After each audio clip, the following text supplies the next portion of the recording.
posts funny things on Twitter all the time. So George Takei wins the internet. Yeah.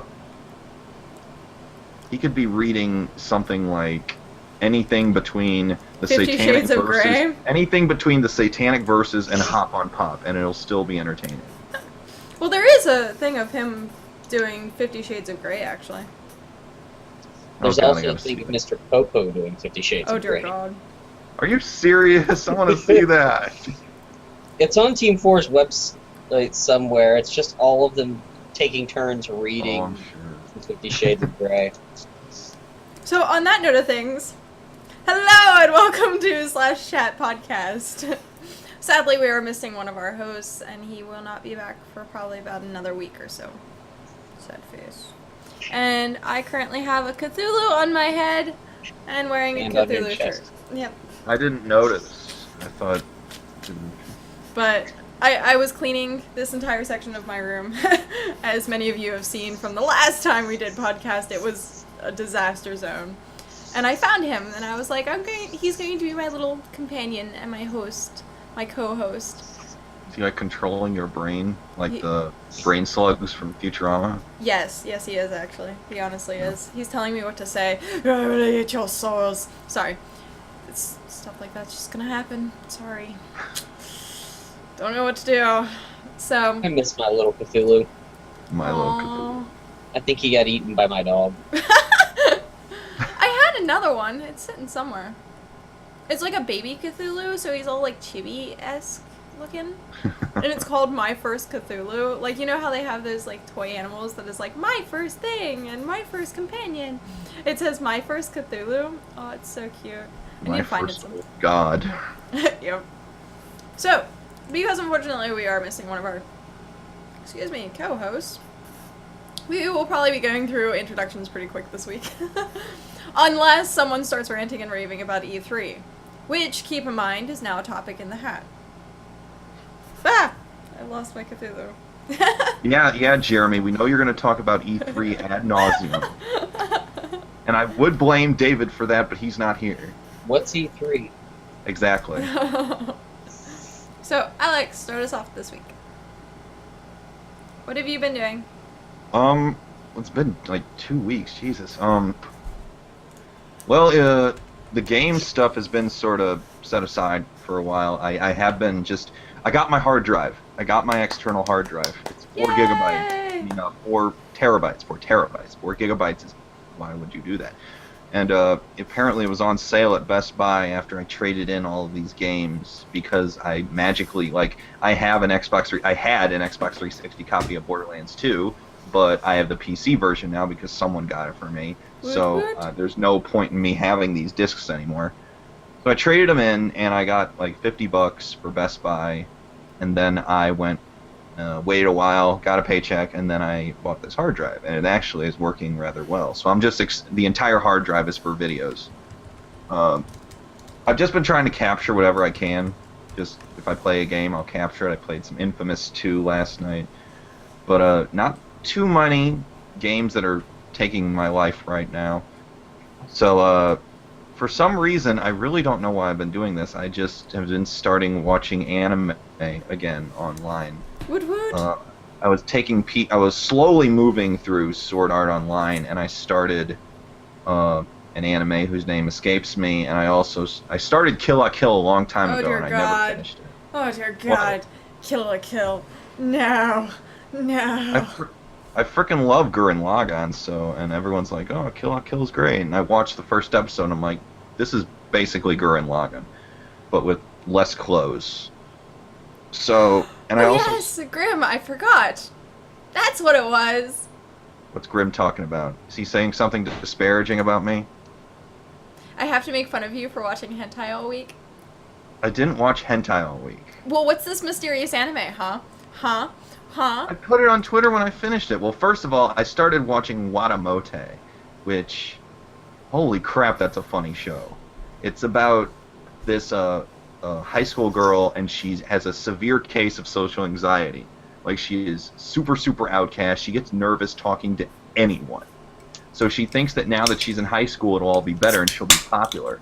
apparently that's not the case. And the whole story is about her trying to just get over her social anxiety. But the deal is, it's presented so weird. Like in the first episode, she's trying to find things that would get people to notice her, like, you know, girls wearing their shirts really low, or wearing a certain hairstyle, or wearing the whole the anime glasses with the little frown on the bottom, that thing. So she does this all at once. So she what? I'm so upset. I still can't find a pair anywhere. What? All right, now I gotta intervene with that. But so she comes in and sees her brother, and she has like pigtails. She has the glasses. She has like the old really loose clothes, and she has like a duck face, like this creepy, eerie duck face. And it's just so funny that she's trying so hard to just, you know. Wait. Back up for 2 seconds. What kind of duck face? Like taking a selfie duck face? The whole. Yeah, like that kind of duck face. Yeah, like that. Only it looks so disturbing, like serial killer duck face. And it's just, she's so awkward in public, but it's so funny. And like the opening, this is like a regular sort of high school, you know, just general everyday life kind of thing. But the opening has like, the opening theme sounds like the opening to the second season of Death Note. It's like heavy metal and industrial.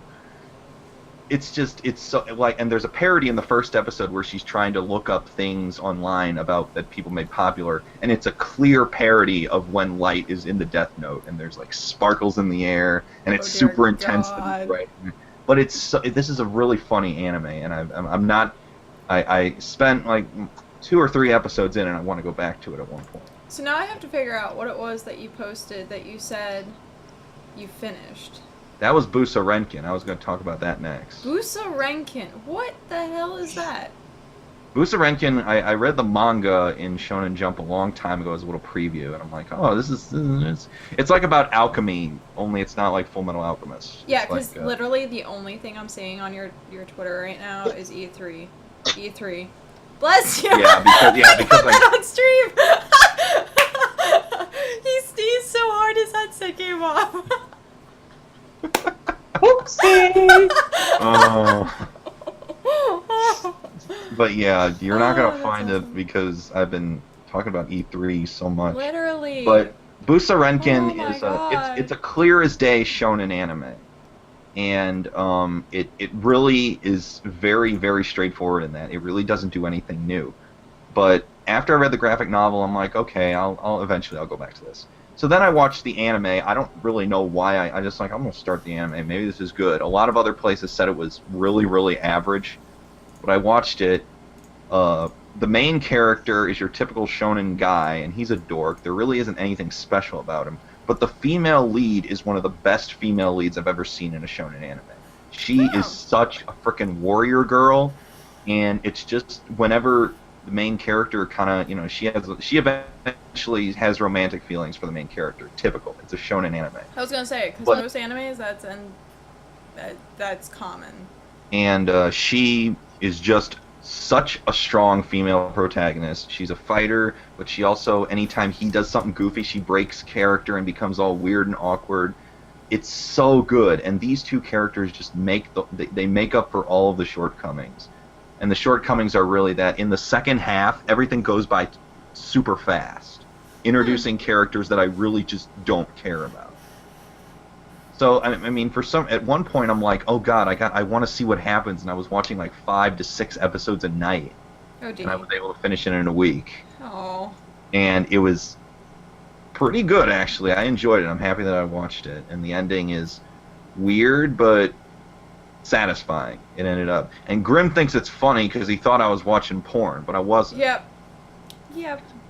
It's okay. As soon as you were like, no, I'm like, shh. I'm not watching porn this time. Totally I mean, I wasn't This watching time. it ever.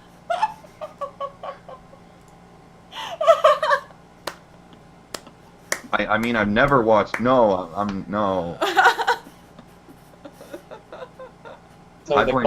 Grim made me do it. Grim made me do it. He just he sent me like threats like, watch this porn or I'll unfollow you or something like that.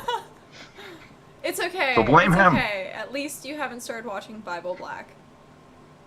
No, I've heard of that, but I'm kind of scared to watch it. I don't know what that is, and I don't want to know. It's a porn. It's a hentai. It is straight That's up. all I know. Like is I straight up a said, I hentai. don't know what that is, and I don't want to. The best part about it, it has its own like love sim game. Yeah. I totally Oh, big played surprise it. there. Why? I've Why? Totally played it. Why? Yeah, why'd you play it? I'm me. Why wouldn't I? Fair enough. So, I got hooked on that, and I finally finished it. I had to watch it on Hulu. I couldn't find it anywhere else, and Hulu sucks. They like putting ads and everything, and at one point Hulu just wouldn't load it, so I just saw it on Daily Motions. Because the thing is, the Hulu is the official subtitles, which is good. I like official. Mm. And fan subs suck. Mhm. What? Mhm. So, a friend of mine today actually showed me to a online streaming website for anime that I'd never seen before, and it's called animefreak.tv. So, maybe you can try and find it there, because I literally was just like, how have I never seen this before? And it was pretty cool. I know that it's this Busa actually has a dub by Viz, but it wasn't on Hulu. So I just watched the sub instead. I'm like, fine, I'll watch the sub. It's fine. Great anime, awesome. There were like 3 or 4 characters in that entire show that I really actually care about. All the others are just like, who are these people? They're in for 2 episodes and then like they don't do anything else. So there's that. And after that I got the anime done. So then E3 started, and since I write for the Hardcore Gamer, I was like, they said you gotta do 5 articles a week, and I'm like, I'm right. I usually do editorials, so I was contributing to some news. I assume that's going to be a question later on, so I'll just save it. So I've been spamming everyone's Twitter with my little quips about Microsoft and Sony and EA and Ubisoft and Nintendo, and I will say this, that all 3, Sony, Microsoft, and Nintendo, had a really good showing this year, and that usually at least one of them just fucks up. Right. But they all had really good exclusives. Even Nintendo, and a lot of people are looking down on Nintendo lately, but I'm like, there's stuff I'm really excited for. So, that's me. Before he rants for the next hour of E3, Jeremy, what have you been up to? Yeah, hurry up. I want to rant more. Now, you guys are aside from the fact I'm currently cleaning up my computer because I downloaded a huge freaking patch last night. Let's see, what has happened in the last 2 weeks? ESO. Playing a couple alts on there. Actually, I haven't played it much the last couple of days. Started playing Secret World again. I really haven't played the last couple of issues, even though I automatically get them. Really enjoying that. I forgot how much. I can't remember her full name. KG. Almir, do you remember the contact lady for the Illuminati? Send you all the emails whenever you finish. No. You seriously don't remember her? Okay. Oh, on the spot. No. Anyway, I forgot how awesome she is. And what a sarcastic and wonderful individual she can be. I also forgot how much detail they put into the Secret World when I was playing it, so started playing around with that, different builds and stuff. Grim just said it was no patch, it was hentai / hentai is happening. No. Grim, I think you have a little fascination. I'm gonna quote the maid lady from Family Guy and American Dad. No. What was her name? Consuela. Consuela, yeah. Which is such a freaking racist name for a female Latino character who is a maid. Oh wow! I just uninstalled World of Warcraft, and that's 24 gigs. Well, there's a big chunk of my hard drive clear. Anyway, so I started playing Secret World again, having fun playing around with the decks and the builds and stuff. really hilarious mission where the plastic surgery crazy dude, one of his creations got loose, and I had to go track that down. So that was entertaining. They actually had a phone number, like a real life phone number, that if you wanted to get all the clues for the mission, you needed to call. So I called that through Skype last night, and it was pretty freaking hilarious. The level of detail they go to in that game is just awesome. Just started back to, we had a week off at the gym last week from work, going to summer sessions. So I started back to work there yesterday, and achievement unlocked, salmon ladder. I did it. Congrats. It's done, and I can get up the blasted thing. I didn't think I was going to be able to, but... For those of you who do not know what a salmon ladder is, if you've seen Arrow, okay?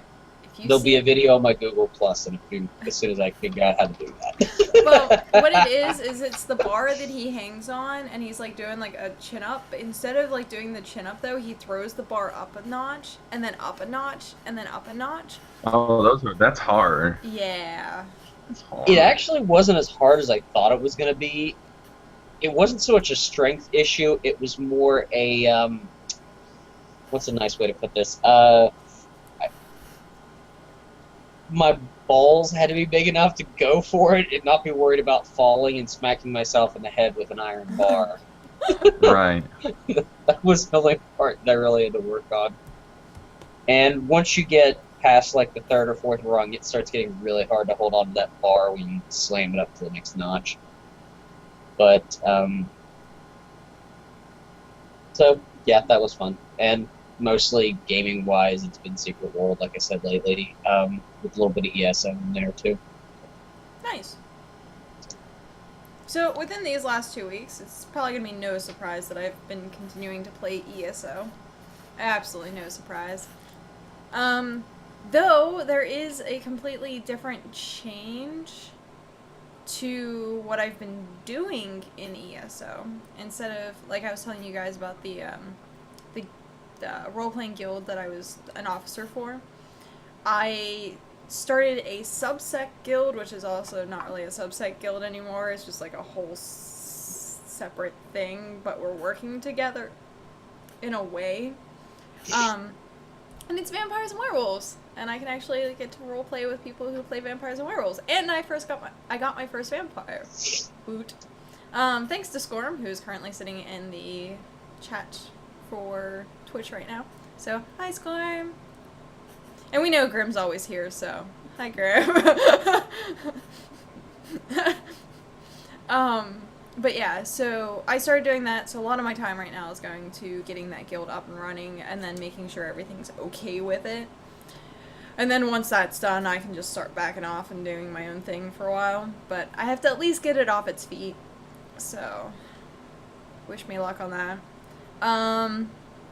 Was looking into a new thing for the Secret World, which is the Watchman, or Black Watchman ARG, which I found more information about it, and it seems really cool. Grim says, I'm always here. Stalker is here. Hi, Grim. But the ARG is alternate reality gaming. So what they did was, at the very beginning of Secret World, they had these puzzles that you could go figure out that would require you to go search like the entire internet. It required you to go to like a public library, figure out information. So it was stuff that you did in real life that was kind of tied into a video game, but wasn't the video game itself. And so they're now, sadly, I missed the Kickstarter for it, and they started raising money, and they needed $100,000 to get it off the ground. And they only got to like 50, maybe 54, which is extremely sad, but they had no advertising, like, at all. And so... Remind me, there's another Kickstarter I want to plug at some point. Okay. But, Thank you. so, they literally, like, did not make their goal. Like, not even half their goal, and they had to send all the money back. But what the...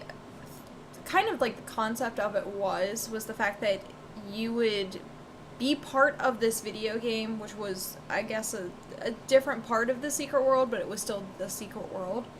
But you'd actually go out in real life and do missions. Like, you would go to a local, like, say, supermarket. There would be someone there between these times that would give you a quest object. You'd have to figure out the quest object, go back online, talk to people. Like, you have people that got your cell phone number if you were part of the ARG. You would be contacted about some sort of secret information. And then it was just, like, a real-life game. And I was like, oh my god, I want to do this. I want to participate in this. And unfortunately, they missed their Kickstarter. And they said something about trying to do it again later, but they're going to look into more development and try and do a little bit more advertising with it. So if that interests you at all, please keep an eye out. And it's called The Black Watchman, and it's an ARG, and it's posted by The Secret World / Funcom. I'm not sure how much Funcom's really going into it or not. It might be a whole different company. And Grim says this sounds like a drug trade. It's not. Hush you. It's awesome. But yeah, I'm kind of interested to see how that kind of takes off.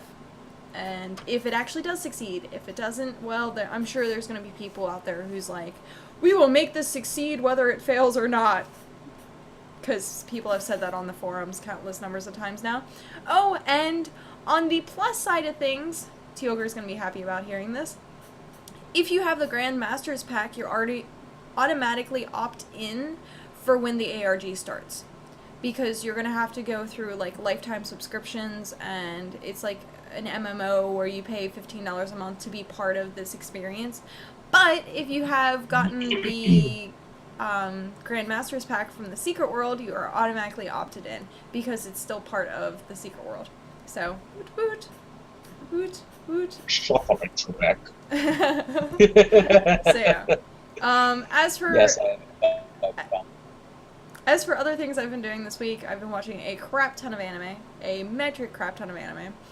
And I know there's particularly someone in the chat right now who's just gonna go, really? Really?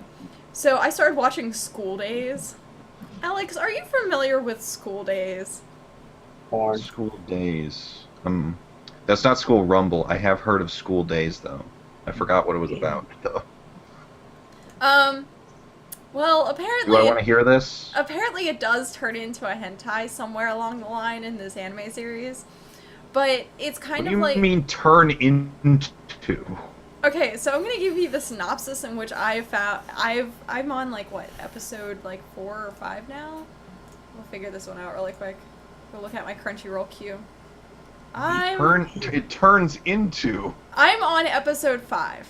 Okay. Okay. So what the premise of the anime has been so far is that there's 2 high school students, and it's a situation where the guy is in love with this girl that he sees on the bus all the time.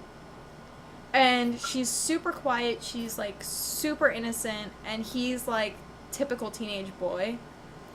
So when things come into play, it's like he meets this one girl that's like his classmate, who's completely different than the girl that he's obsessed with on the train. But she's like, I'm gonna help you be in a relationship with this girl. And by helping him be in this relationship with the girl, she's like, I will teach you how to do things that girls like. For example, how to fondle breasts, how to kiss, how to go to third base. I've yet to see them going to first or to home plate yet. But it's in like the next episode, I'm sure, because this next episode is them at a swim park. Like a, what is it? I can't even think, like a water park of some sort. So a lot of bathing suits and bikinis and all that kind of stuff. And it's kind of, the first couple episodes were just, like, really interesting. I knew what I was getting into, which was the hilarious part of it. I'm like, seriously, I have to watch this anime now, because this just sounds too entertaining just to not say that I've watched this. So, apparently it really gets into this huge love triangle, to the point of, like, murdering characters, and this boy that becomes completely obsessed with, like, doing girls through his high school, and then this girl that he's been obsessed with on the train. Like, yeah, it's Alex is like, I Wait, must. I recognize the art design. Alex I've is never like, I s- must look this up now. I've probably seen scenes from that, like in AMV Hell. Yeah. I remember where I heard about this. It was on a Crack.com article, and A I'm trying to remember. crack.com article. Yeah, have you ever heard of Crack.com? Nope. Yes. Wait, what? Cracked.com is, just like a humor website. They have a lot of lists, like top 10. And one of them is the 6 most insane video games about dating. Fun fact, one of them is Hateful Boyfriend. And they're talking about, apparently this one, number 6, is School Days. Piss off your girlfriend, cause a bloodbath. Cause a bloodbath. And I do believe, I can see... I've had girlfriends like that. I'm like, oh yeah, you get the bad ending where the characters get killed by, or the women get killed by each other, and I'm like, way to just completely one-up everyone. Surprise! There's a lot of violence in this. I'm interested to see how this anime kind of plays out to be like that, because it sounds like just the generic like romance, like anime. So I'm just like, how does it take a 180 and become very like violent? And then there's this one, which is about cat girls, one of which dresses like a Nazi. Must watch now. Then there's one called My Girlfriend is the President. Well, My Girlfriend is the President? Yeah, and a lot of these look like, those kinds of graphic novels. Oh. There's one called Spot, well, it says DEIZ, I don't know how you pronounce it, but the little tagline is Spot the Hermaphrodite.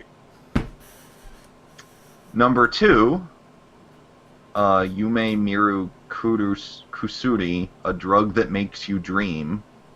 Oh yeah, that's the one where it's like sex in your dream and there's violence here. There's like, I see images of the guy choking a girl. Are these like love sims or the? It just says It just says dating, and then number 1 is Hateful Boyfriend.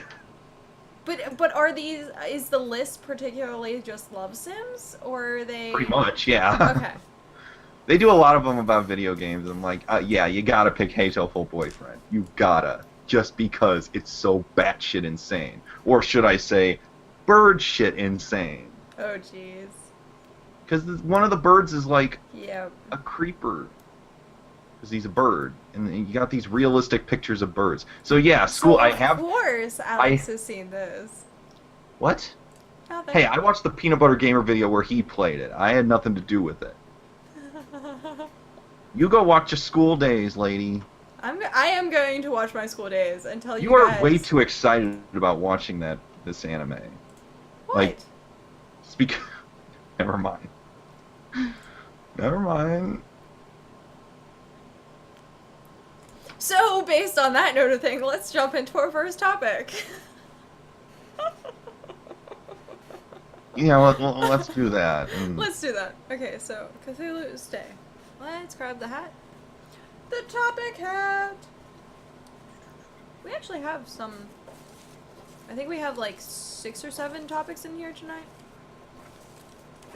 So, topic hat. Let go. Okay, so first topic of today. Stay.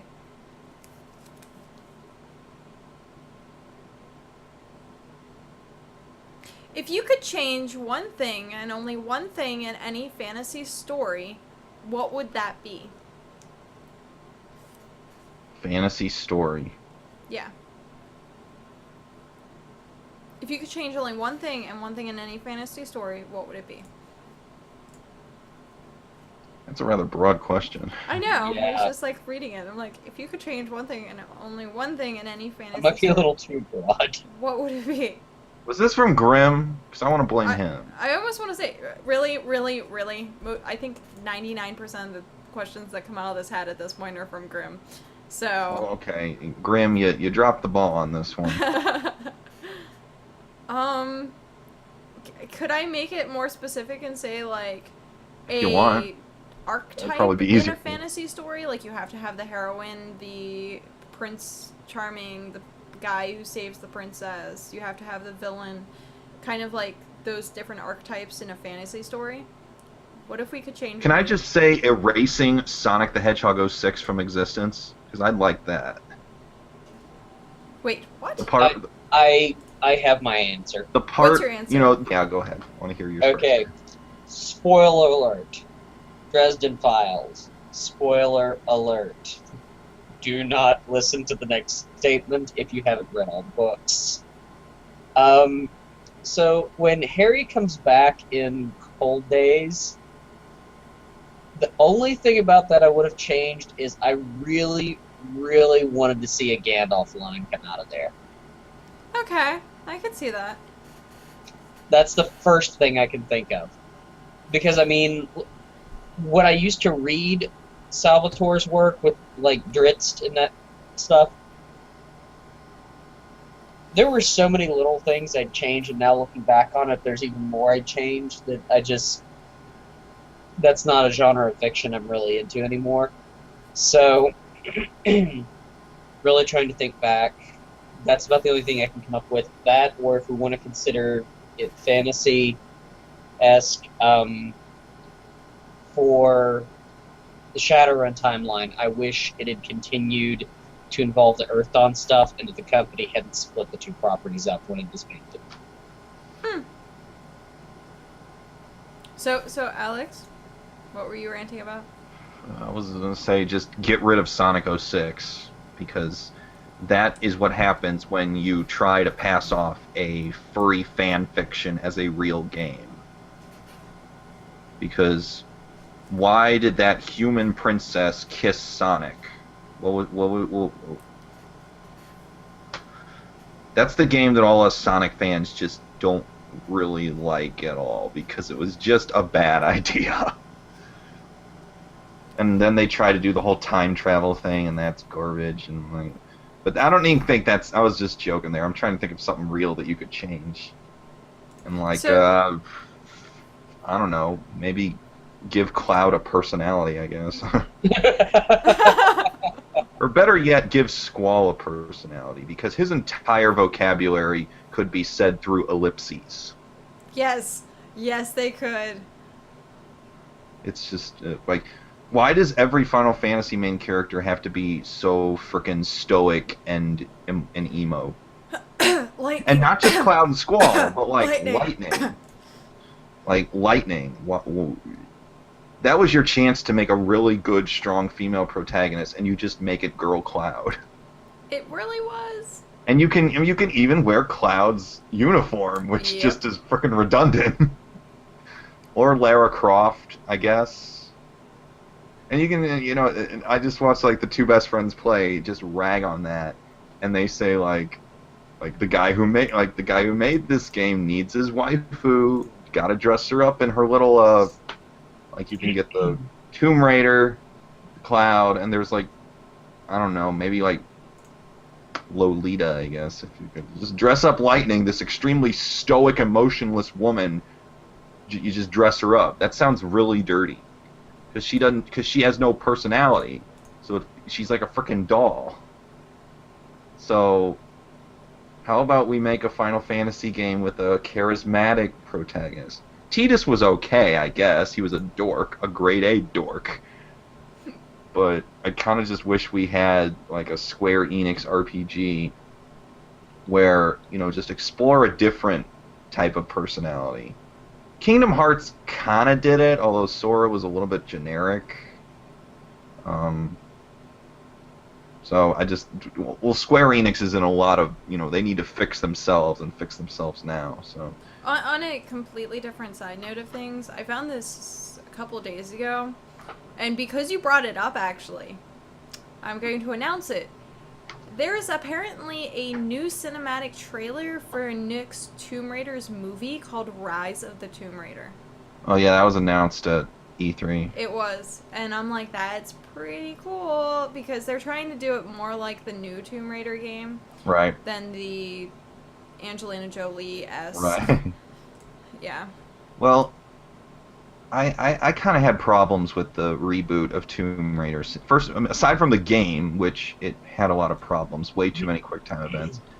And a lot of people said, "Oh, she's a survivor," and some people thought, "Hey, what a great, powerful female protagonist," and then say, "Why is she being attacked by all these men?" I mean, it's the biggest target for the whole gender rights issue in the whole gaming industry. And then in the trailer for the new one, they say, "Oh, she's in therapy."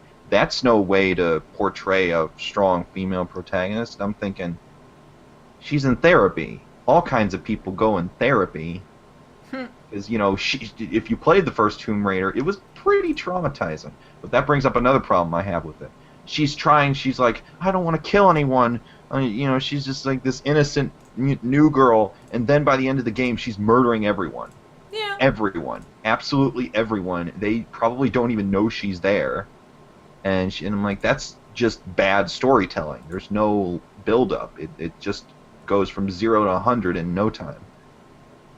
So I know a lot of people love that Tomb Raider. I was apathetic towards it. I think it should have been better. Maybe that'll change in fantasy. Lara Croft. But okay, so based on like just a generic fantasy story,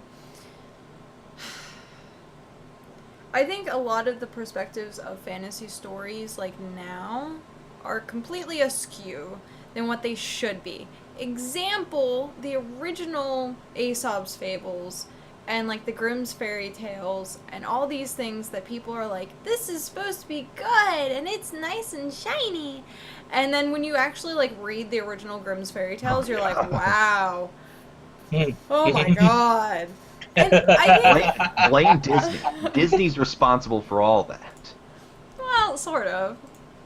Sort of. But that's one of those Yeah, things. I remember someone trying to do a haunted house based off of Grimm's fairy tales. It just didn't work. Yeah. Because too many people don't know the original. Right. Yeah.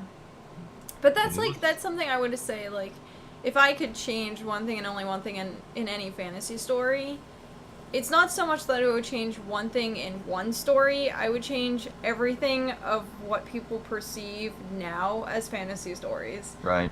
That's it. Because it's so... I don't know, I think a lot of kids would have a greater impact to know that the trolls actually ate people than, here, give me money, and I will let you across this bridge. Like, no, you got yourself frickin' devoured. Like, that's what it is. And kids nowadays get a slap on the wrist, and it's like, why don't we tell them the stories of the Boogie Monster and the real ones of the Grimm fairy tales and Aesop's Fables, where it's like, no, seriously, this character dies because he fucked up. Like, and then they just kind of put it into such childish ways. Now it's just like... They should read the original story of The Little Mermaid. It is depressing. Yes. That is like... Not like... I know the most depressing story of all time, and that's called I Have No Mouth and I Must Scream. What? Have you ever heard of that? No. Mm-hmm. The book I Have No Mouth and I Must Scream is the most depressing, pessimistic, depressing book you'll ever read in your life. Oh. More depressing than Nile Umbra. Infinitely. I mean, like...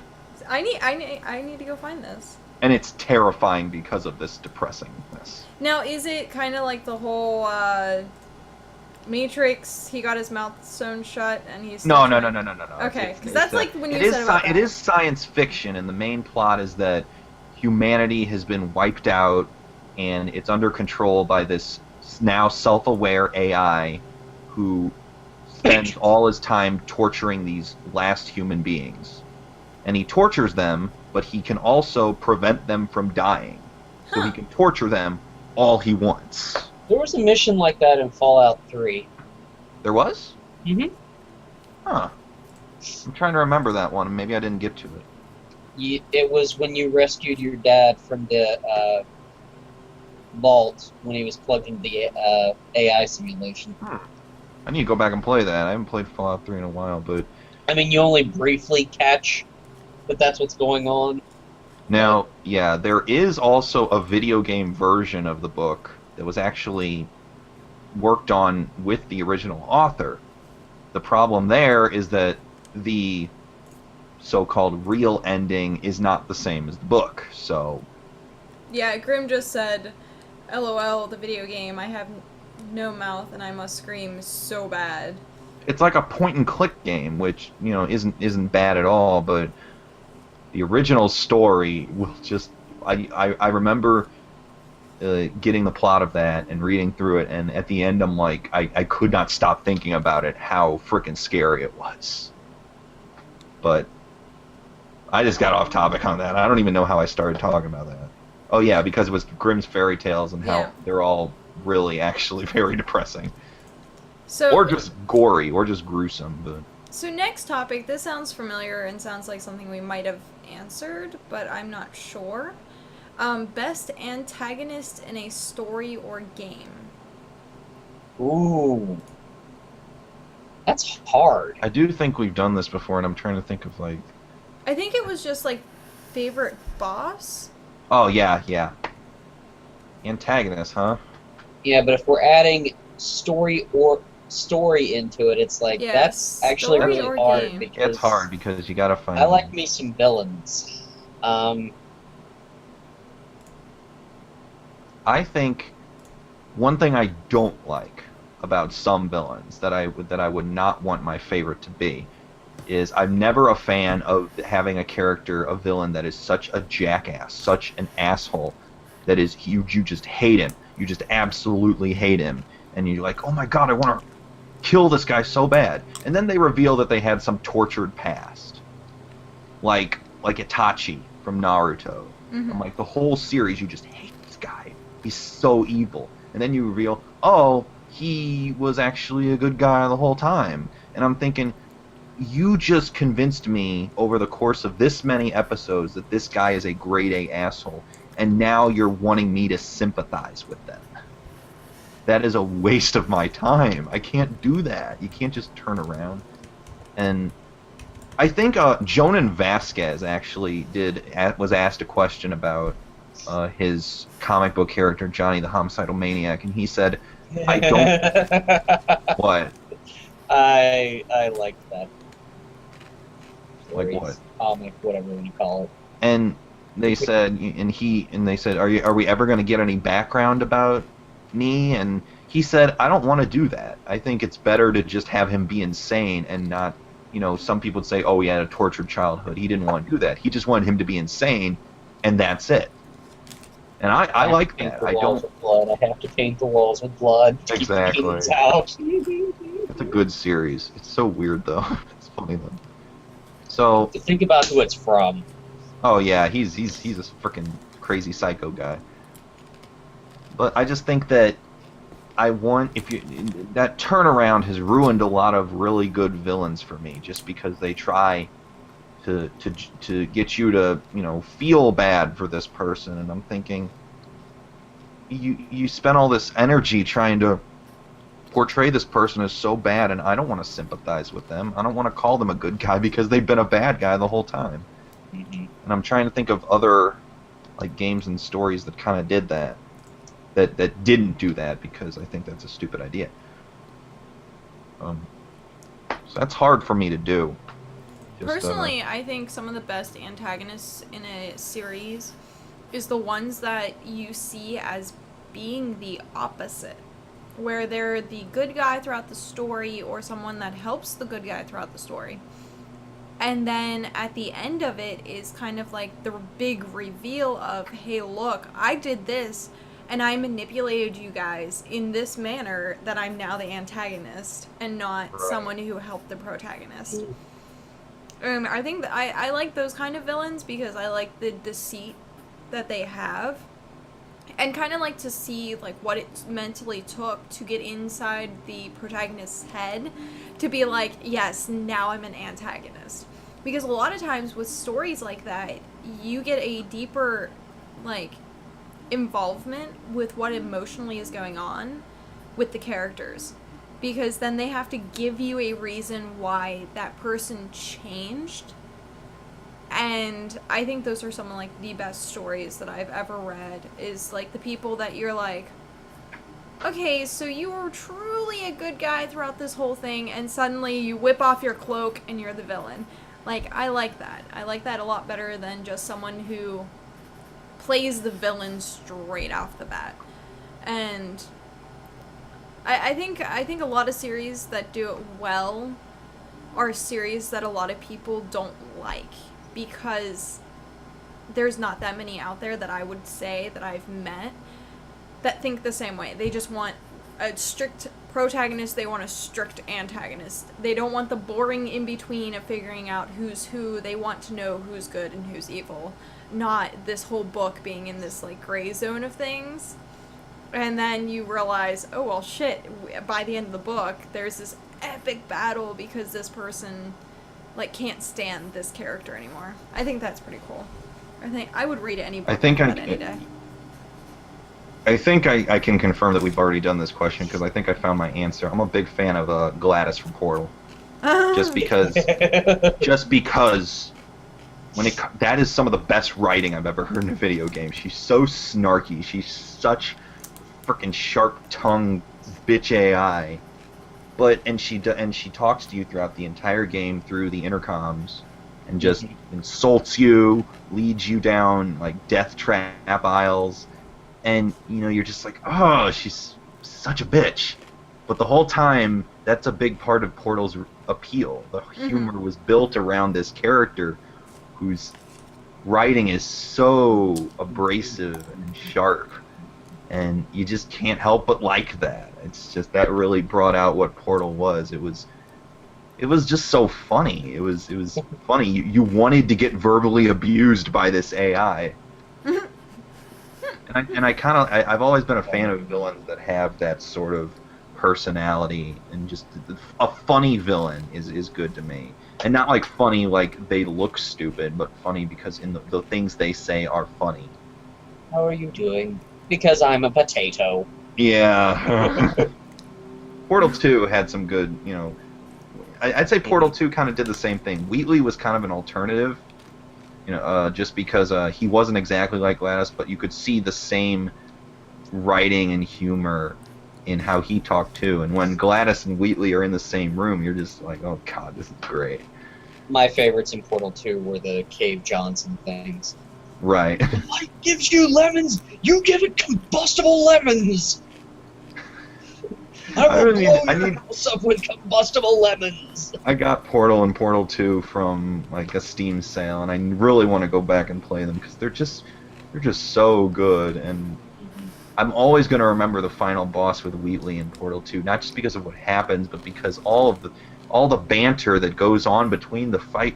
And Wheatley's just like, he's like, "Are you freaking kidding me? You're still alive." It's great.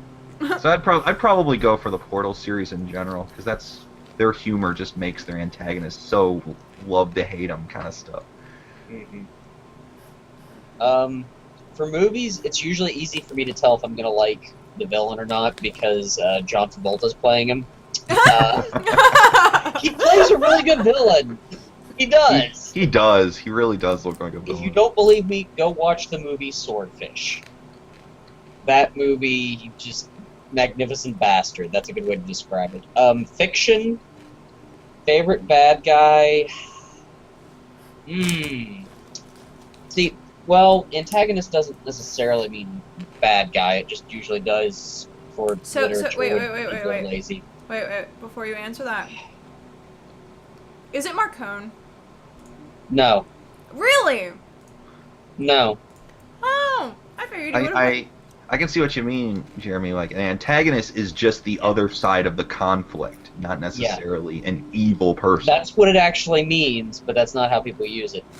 Right. It is from the Dresden Files, though, because Butcher's just really good at writing fiction. And that would either be Nicodemus or Mad. Ah, okay. Because think of how many books where she is the antagonist. That doesn't mean she's the bad guy.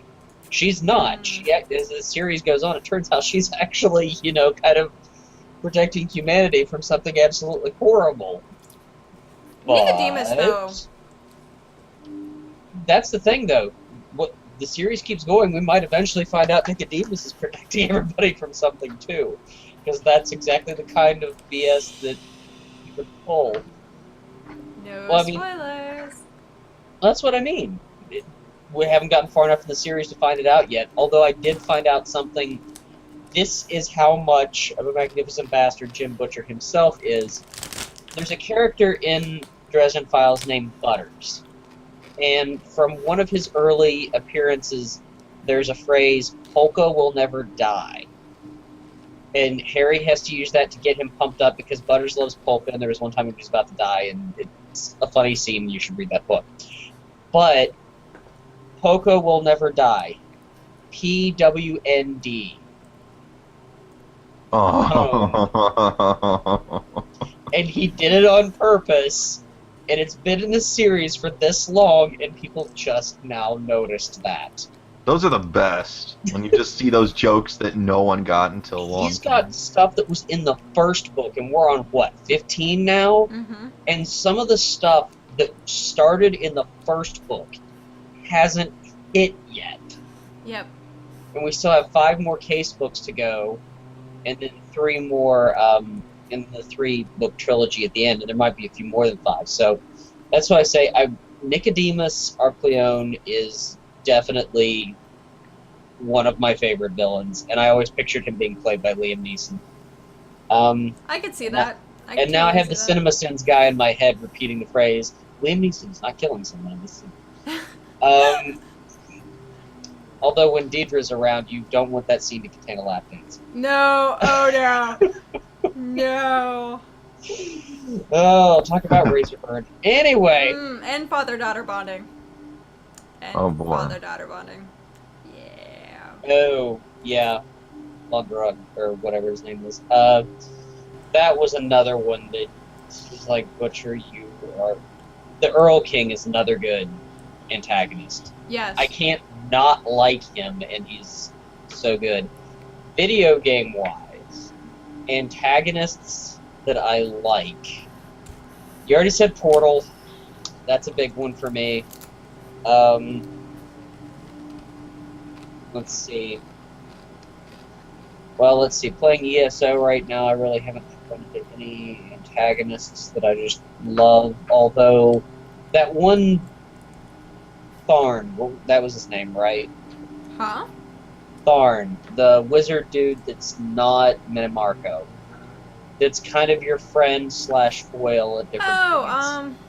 Maybe him a little bit, but I like the crazy guy that sends you to all the dream worlds, and I can't think of what his name is right now. Oh, the Mad God. Yeah, I loved him. You should be able to think of his name. You have a Cthulhu on your head. It's really close to Sugaroth, which is one of the old Lovecraft deities. Yeah, that's true. You're right, yeah. He is definitely a good one, and in Secret World, dear God, there are just so many. I can't remember his real name, but Loki. Yes, in Secret World, one of the antagonists is Loki. Mm-hmm. He just is dressed up kind of funny, and just some of the people you run into in general in the Secret World, they're just... Because there are no good guys, there are no bad guys, everyone's a freaking bastard. Yeah. And it's hilarious. Okay. I can't really think of... Because I could keep going for the next I know. hour just on this topic. I can't really think of people in general that I like specific Mab. names. Mab I do like, now that you bring up the point of the antagonist doesn't have to be like the villain, because I really like, I was gonna say Maeve. Nah. I liked how she came around, but then, I mean, in the end of things, well, shit happens.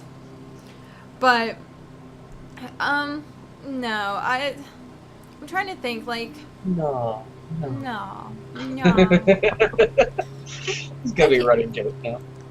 I think antagonists, though, for, like, video games, there's not really that many I really like.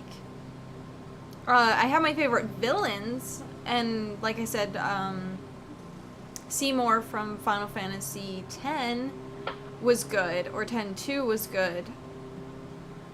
But I don't really think he'd be my favorite antagonist out there. He was just, like, in general, my favorite villain. There was far too many from the Dresden Files. Like, I was gonna say Marcone was good. Because he plays the bad guy, but then he's not really the bad guy, and then he's the bad guy again. It's just, like, it plays the back and forth antagonist. Hendrix. Like, yes. Hendrix is another good one, because there's a huge part of him that you never see in the series unless you read this one short story that's not told from Dresden's point of view. Right. Because... He's actually pretty smart. Yeah, the Dresden Files is told from Dresden's point of view, and he sees Hendrix as, well, his nickname for him is Cujo. He's a big, dumb, bruiser ox of a guy who's apparently working on his dissertation for English. Yep. I can't really say there's many antagonists that I enjoy out of Assassin's Creed. Besides maybe the main character, because that's been a debate saying, is he really a protagonist or is he really an antagonist? And by saying, like, because you have to look at the premise of the game, there's not really good versus evil, there's just people's skewed viewpoints of what good and evil is. Because to the people in the story of things, you're looking at an assassin who's killing people. To him, what he's doing is good, but for what people would be seeing as him being an assassin, would be being seen as being bad. So, I mean, you got that flip of the coin there, which I think is really interesting. But yeah, I don't really, I can say what a good persona is of an antagonist, but I can't really think of exactly who fits that bill. At least not right off the top of my head, because, well, I have a Cthulhu sucking my brains out right now for some odd reason. So, we're actually going to jump into the next topic from that. Next topic! Topic. Let's see, really quick. Neon says that one of his favorite antagonists is VAAS from Far Cry 3. Oh, Voss. He's a freaking psycho. Yeah, Voss from Far Cry 3. That guy, when a lot of people thought that he was the best villain of the year that Far Cry 3 came out, just because he's a psycho. I mean, he's like a pirate or something, and he will kill anything. But the whole time he's talking like, "Oh, hey, I got a knife right here. You want to rattle that cage again?" I mean, he's terrifying just the way he says it. Because in the first, I actually got Far Cry 3 on Uplay, I guess. I wanted it on Steam, but it was on sale on Humble Bundle or something, Humble Store. And in the first scene, you play as the main character, and he is able to escape with his brother, but his brother gets killed before he escapes. Voss kills him. So you see the main character, his brother is dead, and he's like panicking, and then Voss, who killed him, is just like, "Oh, hey, get out here, run, Forrest, run." He always is portrayed himself as this, like, you really just don't know what he's going to do next, and it's just great. He's a great villain because he's so unpredictable. Another one was Arthas from World of Warcraft. Man, Okay. he was too whiny. Well, I think I remember seeing that when I was talking about people who were good and then went bad. It's kind of one of those. He was too whiny. He was too whiny, though. Do you remember that one dungeon where you had to listen to Arthas whine and whine? Yeah. Stratholme? Yeah, it became a game was chatting it in that Stratholme? dungeon. I don't remember. I think it might have been Stratholme. I kind of don't remember a lot of WoW because it was too much the same stuff over and over again. Oh, by the way, gamer Tom wants to see some boobs. So, guys, well. I'm trying to think of like a witty comeback. Like I can go get buy a dirty magazine for you and just hold it up to the camera. But... I'm like, okay. I've got a cat I can go get. It has 6 or 8. My cat's right here, but it's a guy cat, so. Okay. Yeah. Okay. Sorry, gamer Tom. No boobs. Sorry. Hey, gamer Tom, you're a dick. So get out of here. Okay. So based on this, what is your favorite fantasy god or deity in games and stories. That's an interesting one. I know that they're the typical deities, and then they're like the summons, who are technically deities too. Back to the previous topic for just 1 second. Repo the Genetic Opera. Half the freaking characters in that Yes. were just awesome. But My sister loves that. My younger sister loves that movie. give Robert for the Pittsburgh Shadowcast. But, what was the question again? God damn it. Favorite god or deity in games or stories? Okay. Loki in Avengers is just freaking hilarious. But I'm assuming they're talking about video games. It's any games or stories. Well, okay. Everyone get ready to take a drink, because I'm about to mention Jim Butcher again. Oh dear God, we need a drinking game of that. Anytime I mention Jim Butcher, yeah. anytime Alex says something about Sonic, I don't talk about Sonic nearly as much as you talk about Jim Butcher. Anytime I disagree with something that has been said unanimously between the guys. Okay. There are a lot of deities masquerading as other things in Jim Butcher's story, which is part of what makes it really hilarious. And that's about all I can say without giving away major freaking spoilers.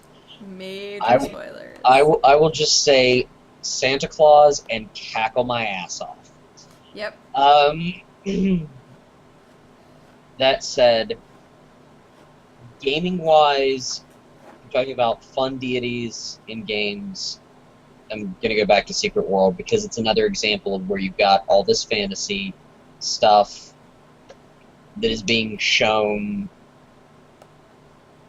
in sort of a modernized setting. So it's another thing if you have deities that are masquerading and still running around. Like I said, Loki's in the game because I like trickster gods. Oh yeah, the first dungeon you fight a mini Cthulhu. That's Cthulhu. I can still solo that thing. I know. No, I mean I did it last night. It was how I practiced to get my mad skills back. Anyway, ESO has a good one as well. You mentioned the Mad God. Mm-hmm. And what was the one? I don't know. There's another deity in the Elder Scrolls thing that you run into that's kind of fun. And I don't know if anyone else considers it a deity, but I'm going to call my the Liar deity just because that's hilarious. And he's been in every Elder Scrolls game. And there are actually groups of people going around trying to find him in each his own, because he is in each his own somewhere. And he says different things, and apparently there's a hidden achievement or something. But, Not bad. This one does not understand. Favorite god or deity in a game or story?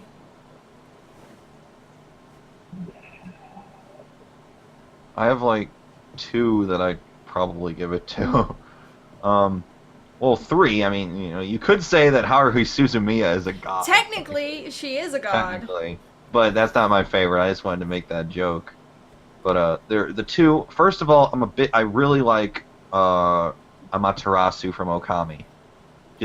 Maybe it's because I like the game, because she really doesn't have a character to speak of. She's just sort of the wolf sent to defend it.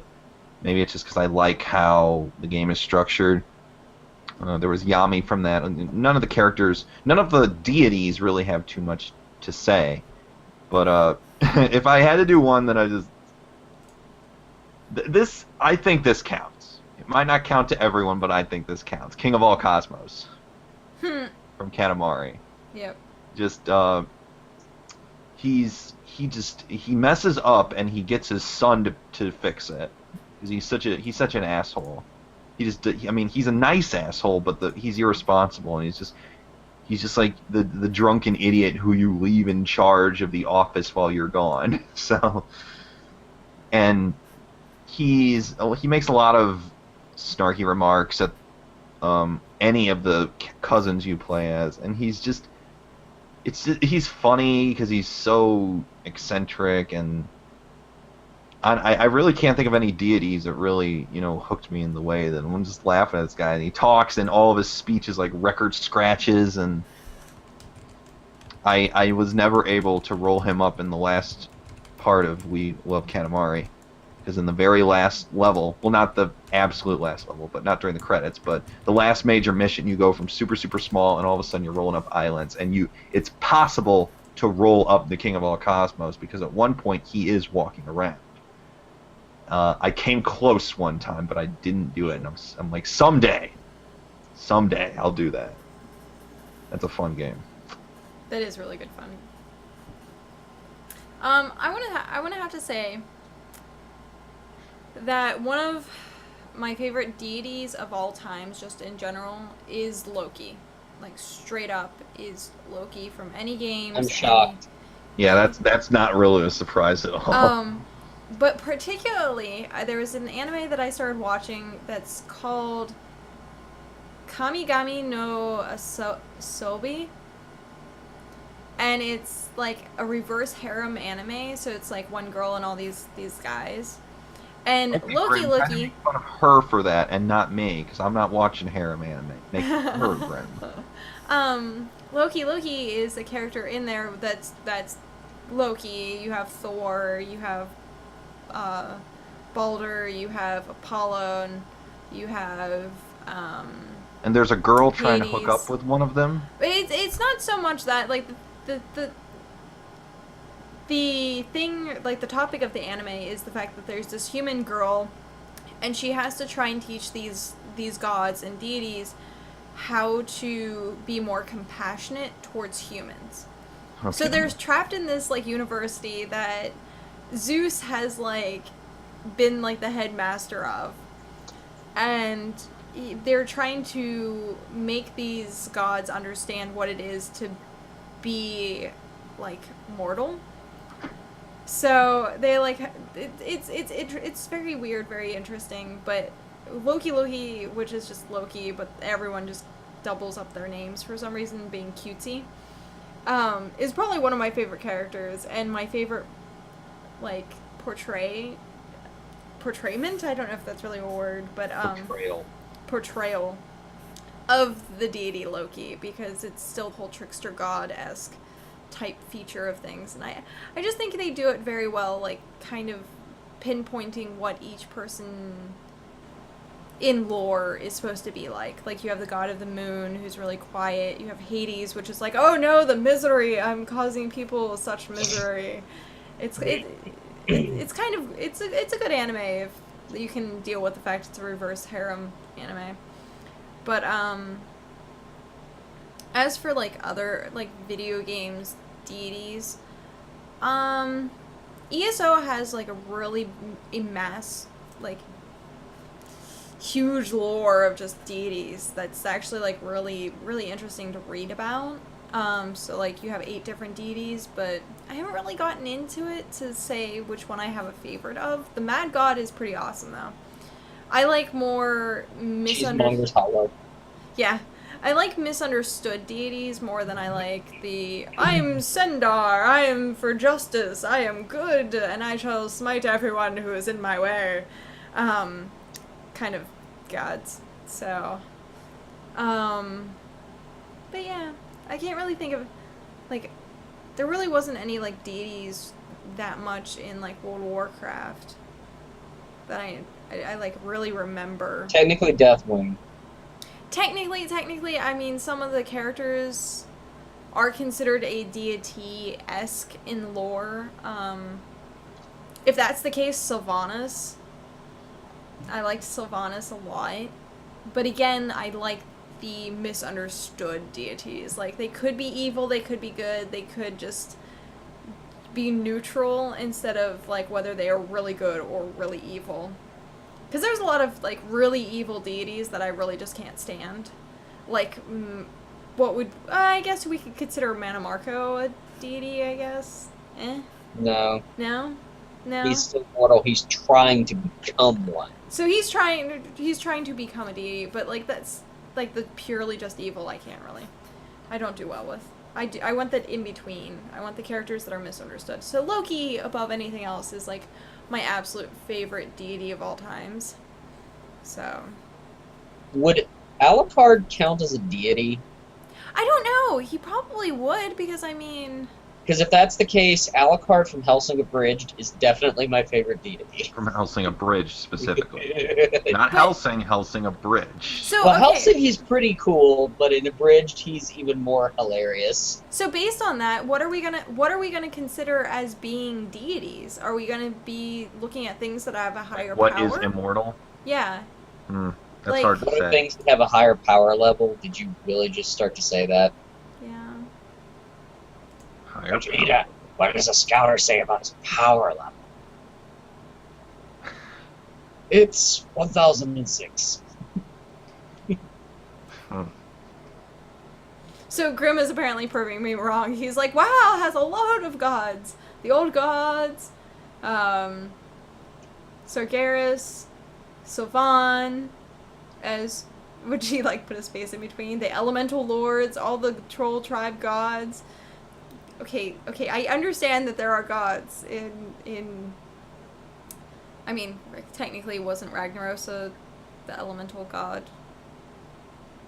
Deathwing was then a god. I can't really think. Okay, I understand that there's gods in WoW, but I, for some reason, could not think of them at the time. There are gods. There are. You didn't really get into the, you weren't much of a lore hound in WoW. I'm not much of a lore hound in anything, really. Yep, you just want the shiny pixels. I just want the shiny pixels. She just wants to Chat shine. did say that one of their favorite deities was Castiel from Supernatural. Okay. Has none of us here seen Supernatural? I've seen people make fun of it. Aww. I saw Supernatural's actually decent. Morrigan does a thing where she's the Darkstalker's character, and she's about to get killed by the vampire bad guy, and all of a sudden he gets punched by Katz or whatever his name is. I don't remember. And then Morgan's like fangirl mode, and as it turns out, the whole little scenario was just her playing with supernatural dolls and making them kiss. Like Katz just punches it, and the other character, whose name I don't know, was like, "Katz, you did it!" And Katz says, "Oh, this action is really turning me on." And he goes, "I love you, Katz. Take me now." And then it just cuts that she's playing with the action figures immediately. And then her sister plays with the Wait, Doctor so Who she's action. Dark Helmet? Sure, I guess. You don't remember that scene from Spaceballs where he was, like, playing with dolls? No, I remember that. Oh, God. So that's whenever I think of Supernatural, I just think of that cartoon. Hey, Supernatural is actually decently good if you can get over I the love you, fact that Katz. the Take me now. the brothers are very whiny, especially Sam. I'm probably not gonna watch it then. Yeah, Sam's very whiny. Dean's like the hard ass type. I will do anything and conquer anything, and I like the roles reverse later on through the series when. Well, I won't really spoil much, but like you're trying to figure out what's going on with heaven and hell, and it just it gets interesting, and both characters then become like decently whiny, but not like obnoxious whiny as Sam was in the beginning. But it's still They got a like, bromance going. They do have bromance going, but they're brothers, so Oh, well, that hasn't stopped a lot of people. that's true. That is true. But Supernatural is actually a pretty good series. Like I've watched. Yeah, I mean, my sister would watch it, and she liked it. I guess. I think a lot more, like people who've come from watching like Charmed and like those Supernatural-esque TV shows. I'm not saying Supernatural itself, but like the It's post Buffy the Vampire Yeah. Slayer shows about paranormal or whatever. yeah. I think people who've gotten into those have gotten into like the Supernatural. The same people who like Supernatural are the same people who like things like Doctor Who Hey, and hey! yeah. What? I did not say that Doctor Who was bad. Do not mess with my TARDIS rug. I like Doctor Who. He's cool. Do not mess with my TARDIS rug and my dog's food bowl. For some reason, I left it there. Doctor Who is cool. It is. Oh God, Cat's gonna hurt me because I said something good about Doctor Who. Apparently, no one is allowed to talk about Doctor Who with her. Well, then I'll talk about it all the time. Oh, that's fine. Oh. Did I mention I was running around the secret world last night with my fez on? Your fez. Yes. Nice. Fezzes are funny. Fizzes aren't funny. Fizzes are cool. Well, they're funny because you take it off and then you turn it up and you can eat your popcorn out of it. Oh dear God. I can just picture like someone I was like, saying you know, things like the that doctor coming in with like his fez. He walks in, just goes, "Oh, this is a great movie. Uh-oh, gotta go." It's back on and watch. So I think we have time for really one more topic, seeing that it's pretty much almost 3:30. So we Really? currently That's 30 have- minutes of one topic? We'll see. Depends. It depends on what the topic is. Okay. It really depends, because it could just be like, if I pull one specific topic out of this hat right now, me and Jeremy could walk away from the computer, go get a sandwich, and you'll still be sitting here talking. I know. Mm. So It actually sounds really good. I'm kind of hungry. So should I try and pull that topic out? Like, I don't really? care. You don't have to talk about E3. I'll talk about something else. Go. Hey, you have your own channel. You can go rant and rave with E3. Exactly. That's what I'm saying. You can get another one. Don't think that I'm gonna. Meh, meh, Eh. meh, meh. Okay. Mm-hmm. So, last topic. Or if we have time, we'll pull a fifth one. If you could be a character in any game or anime universe, what universe would you be? Or would you be in?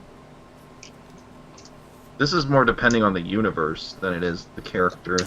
So, that So would be hard. if you are I a was going character, to say, are we picking universe and character, or just universe? let's go universe and character. So the two have to coincide. So Okay. Mm. I mean, because I have like characters that I absolutely love, but their universes are shit. right. What are you chuckling about? Yeah, apparently you have something to say, Jeremy. Alucard, Helsing Bridge. Figures. I was about to ask, would you really want to be stuck in that universe? But if you're playing Alucard, yeah, you really want to be stuck in that universe. It's the only way you want to be stuck in that universe. But It yeah. is truly the only reason and the only way. If there was a character I'd like to be, Travis Touchdown from No More Heroes. Oh, but he's a dork, and the world around him is kind of empty and boring. You just see him in a scene on one of the games, and he's putting up a poster of like a magical girl video game, like a rhythm game or something, and he just turns to the camera and goes, "Moe." So now anytime someone talks about breaking their moe or something, I just go, "Moe." That was Because kind of that's creepy. Because if you know what moe is, it's very creepy. It is very creepy. Go play Moemon. You know that Pokemon mod that they did? Where all of them Pokemon are not Pokemon, but they're just little girls dressed as Pokemon. JonTron talked about it. It was funny because he says, "Nah, this one's weird. It's like Pokemon, but with little girls." Because who asked for this? The guy just goes, "Yeah, this Pokemon's really great, but it needs more little girls. I'm just gonna go down to my basement and program my little girl dungeon." And that's creepy. And then you start hearing cries coming from overlaying his commentary, But yeah, So I know which character I would be. what would you be? I would play as Shiro from Log Horizon. Huh. Because I love being the strategist in any game I play, and with Log Horizon they're trapped in this world, and he's discovering like all these new secrets, and he's like manipulating. He's not quite being God, but he's playing God, and well, he's a villain in glasses, and well, yeah. Villain in glasses. That's just those three words just resonate so well together for some reason. Just like he's a villain. Yeah, villain in glasses.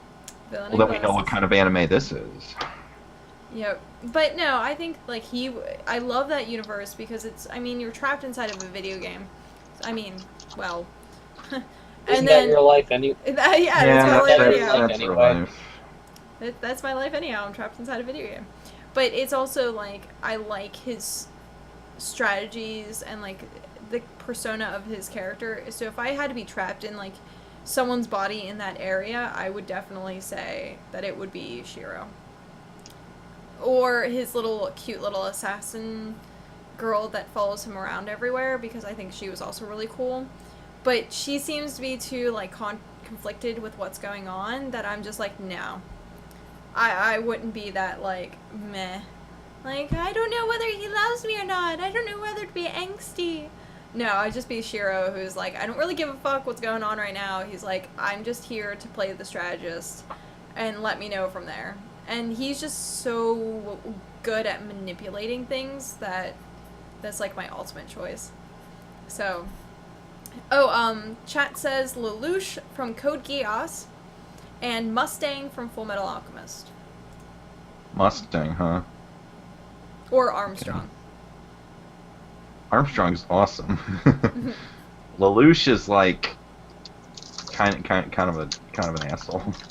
Yeah, but he's Lelouch like he's like one of those super cunning masterminds. Yeah, I was gonna say Lelouch is kind of like Shiro in Log Horizon, though. That's what he does all the time. He kind of manipulates everything. I mean, in general, he has, good motives, but he is an asshole. I guess he's like sort of a nicer version of Light Yagami from Death Note. Yeah, I wouldn't want to be stuck in that universe. Yeah, I don't know what universe I'd be in. Maybe like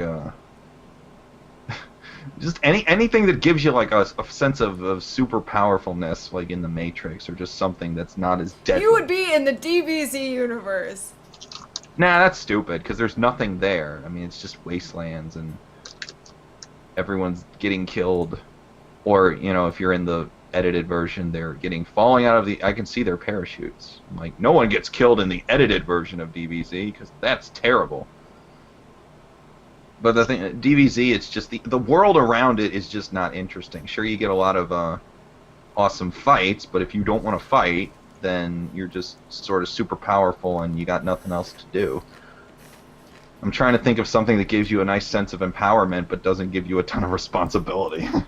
You would be Haruhi from Haruhi Suzumiya. I don't want to be... Oh, God, she has problems. I'm not that freaking energetic. I'm like, no. She doesn't have superpowers. She's just there. And she can manipulate reality, but she doesn't... That's boring. You could be Mr. Popo. I don't want to be Mr. Popo. Grim says... All these squares make a circle. All these squares make a circle. God Grim damn it, says... stop. How about any guy in any hentai flick? You need to keep everything in your pants there, Graham, because, you're just... Nah. No. Yeah, I'm like, yeah, stop that. Stop that. Oh, God. I don't know. It's just hard, because I don't know. Something that's fun, but not boring. Eh. Well, that's kind of fun and not hard. boring. You could be Krillin. Oh, dear God. Krillin's life sucks. I mean, he has like a hot wife, but that's really it. What about Master Roshi? Well, he's a pervert like Grimm, so nah, I'll leave that to Grimm. That's who Grimm is. Master Roshi's funny though. I think he's funny just because he's such a pervert. Popo's about to give you the pecking order. Oh God, it's hard. I don't know. I think maybe Devil May Cry, because that's kind of balances the sense of urgency with the fact that this guy's so freaking powerful, and I want to slash up enemies with a cool sword and stuff. A sword, an axe that looks like a guitar that can also be played as a guitar.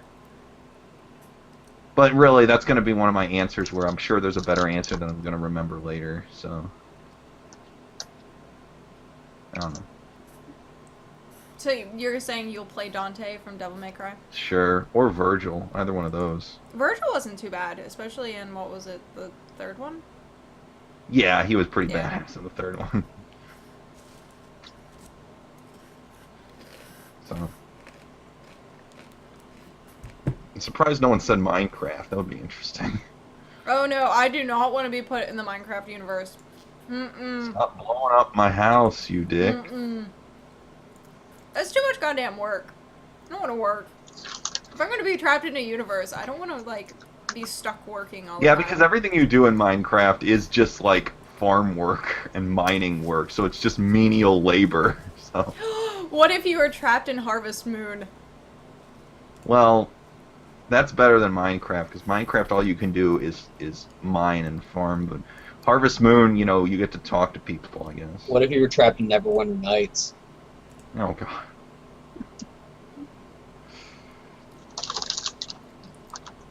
I don't know. I really, really wanted to like that game. It's too menial, like Minecraft and Harvest Moon, and it's just. Okay, so let's do the reverse of this. What universe and character would you just immediately commit suicide if you got stuck as? Krillin. Someone else would do it for you, though. Krillin wouldn't even be. Krillin is so weak, he wouldn't be able to kill himself. Oh. He's funny, though. I mean, you know, he's nice. I see you've raised your power level since the last time we met. I know, isn't it great? Right, you're almost as strong as Gohan now. Almost. It's Like only Gohan in, five. like, the first episode of the anime. Grim I says like- you could be a Pokemaster. Pokemaster? Okay. Alright. If you want. What's your Pokemon of choice there, Grim? Let me guess. Something with tentacles. So like Storm says his Octillery, that's one. It's an octopus, and it has like a sucker on its mouth, too. So Storm said the one that he would, like, just completely say that he'd, like, commit seppuku if he ended up actually having to play would be Hope from Final Fantasy 13. How about everyone from Final Fantasy 13? How about people from every Final Fantasy game ever? There are know. some characters I like in Final Fantasy, but Oh yeah, there are some characters I like, but I wouldn't want to live in those worlds.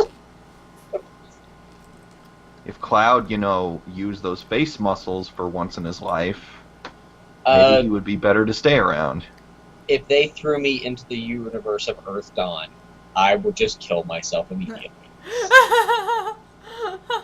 And save some horror the trouble of raping my brain. Yep.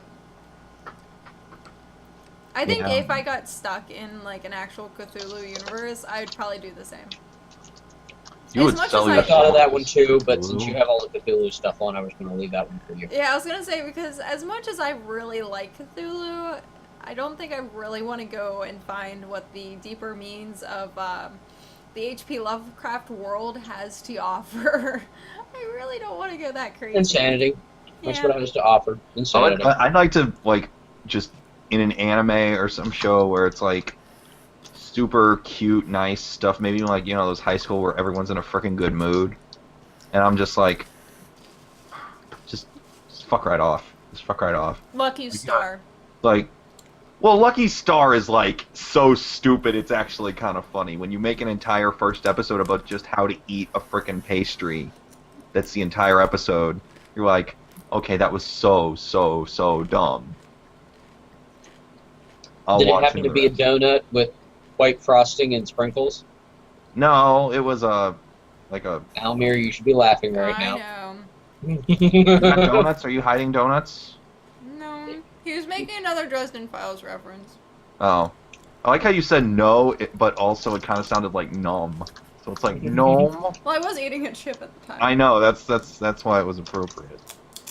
I'm trying to think of... Because I think those scenes where it's like super cute and happy and everyone's in a good mood, and then there's just the one character who's just so fucking sick and tired of them that he's just like, I just want to kill everyone here. But for some reason they never do. Like, they just like Like the little schoolgirl comes up and is like, "Hey, what's your name?" And he just punches her in the face. And then like Welcome to what? the what is it? NHK? Yes. Oh yeah, that's the conspiracy theorist guy, right? Yep. I need to start watching that. That looks kind of funny.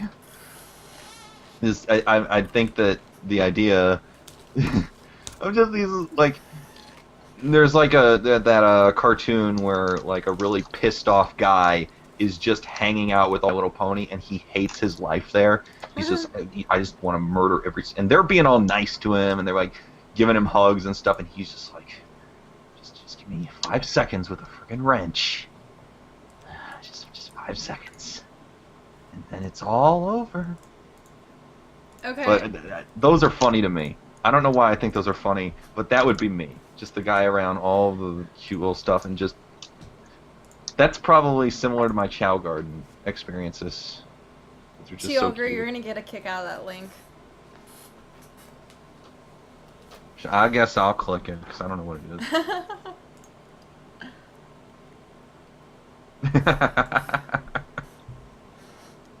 That's pretty good. That's pretty good.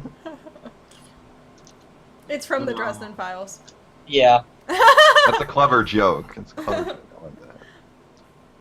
I am going to start doing that on every single maze that someone puts out from now on. Parkour! Parkour! For those of you who don't know what's going on right now, it's, if I can actually get it to work. It's this right here. And it says that maze to maze, and it says parkour, and it's a Dresden Files reference, actually, from the newest book, Skin Game, so.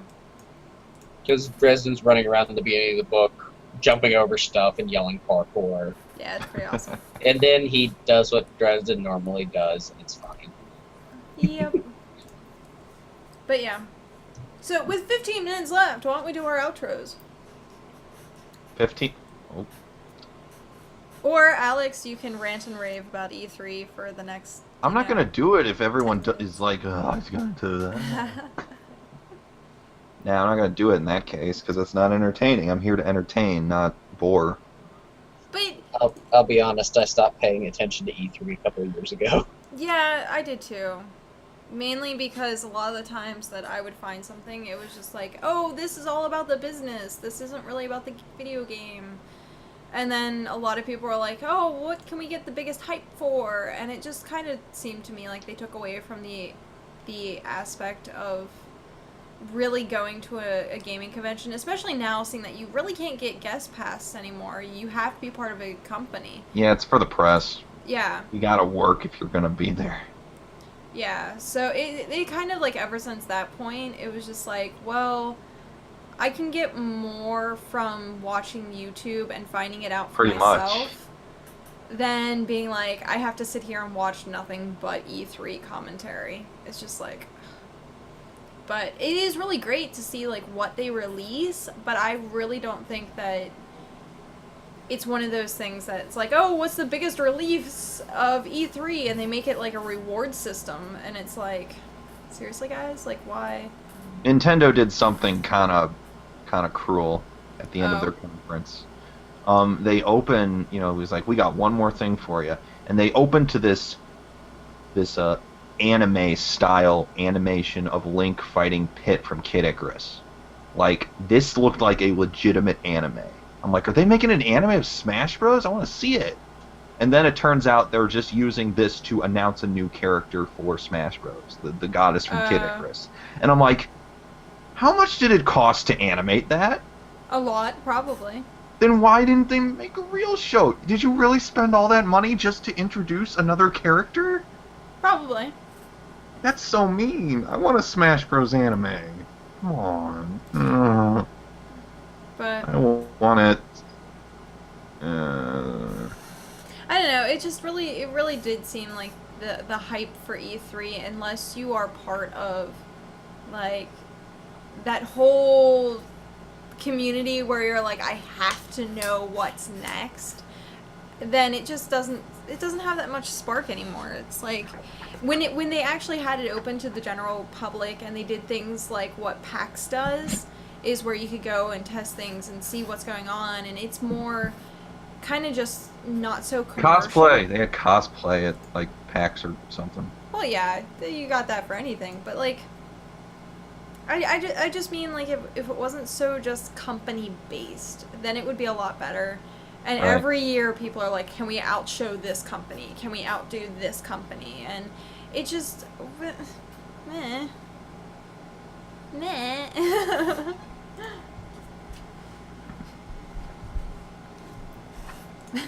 Well, I mean, all the press conferences are over now. Now I'm just like writing articles. There really isn't anything too much we're really anticipating. It's kind of just the post-conference period where everyone's just like, all right, let's just see what else we missed, and then that's it. Well, they Not had much like talk Twitch about had a PC. really like a huge live stream of it for like this whole weekend. And I kept tuning in for like certain things, but I was just so tired of hearing people talk about the gaming mechanics and how much work it took to put this game together. We know how much work it takes to put video games together. Like, do you really have to go Okay. into the... We might know, the general public is completely clueless. That's true. Especially if you look on MMO forums and what people complain about. That's true. Do they It's like- complain like it doesn't look as good as the trailer or something? No. What exactly? Most are of they the complaining is more combat feels boring. And Well, that's because it's an MMO. Get over it. it's like, what are you expecting? I mean, do you want a VR simulator? Because those same people are probably complaining that Because that's what an the Kinect is RPG. dumb. Because an RPG is based around roles. It's not about combat. It's never really been about that. It's about your character, and combat can be used to develop a character. That's not. Yeah, people don't want to hear that. They just want to get their shiny pixels. I'm looking at you out here. Hey. Hey. I like my shiny pixels, thank you very much. Oh, she loves the graphics. Graphics. The graphics. Well, she also raids just to get her gear and stuff like that. Oh, you would. She totally would. I do. Hey. When I play an MMO, and the premise of me playing an MMO, a lot of times if I'm not doing like RPing and stuff like that, is endgame content. I go straight to endgame content. I and hate all... that phrase so much. I know you do. I know you do. Because technically for an MMO, there's really never end game. So, End game means it's over. Once you finish this, you are done with the game. That's what Forever. the word means. yeah. I hate it when people misuse words. Haha, she got scolded. I get scolded. No, I've I barely do. been scolded twice I in this believe show. it. I'm on your side. Maybe 3 times in this show. Yeah, but that was the only time I was serious, was just now. I hate that phrase because I know. It's a thing of, though, when it's been stamped into what MMOs are, that's one of those things that people just know the context. People know what it's being referred to. And that's it. Like, that's all there is to it. Like, I couldn't tell you how many times if I just simply said, I'm doing level 50 content, then people are going to be like, oh, so you're not rating? And I'm like, no, I just didn't want to say endgame content. But if you simply state, I'm doing endgame content, it means that you're at the end of that expansion and you're trying to fulfill everything that you're trying to do. Trials, heroics, like raids, everything like that when you say But endgame see, content. at that point, you're defining endgame as raiding. And if you have someone who doesn't like raiding, or you're in a game that doesn't have raids, then what's your endgame? So really what he's saying is that just because people use endgame content to describe that more, that doesn't make it accurate. Right. Well, Look up the definition of irony and then think of how much people use the word. yeah. That's true. But, I mean, I'm guilty of that one too, but I yelled at Raytog yesterday. Honestly, well, I didn't quite yell at him, but I was just Yelling, like, angry yelling. "Grrr." When he was like, endgame content, or this is amazing, and I was just like, I can't stand the cartoony graphics, blah, blah, blah, blah, blah, blah, blah. Like, and I'm talking about WildStar, actually. But, Oh, Wildstar. I haven't heard about that. pardon my language, fuck NCSoft. yeah, I said the same thing. I'm going to say that every time someone brings up an NCSoft game, from now until the end of time, I'm sorry, they royally ticked me off with how they handled City of Heroes. Yep. But no, like, I do understand where Tioger's coming from with the whole endgame content thing. But at the same time, as being someone who focused in on it, what do you call it? Like, what's Rating. You can say rating, but then what?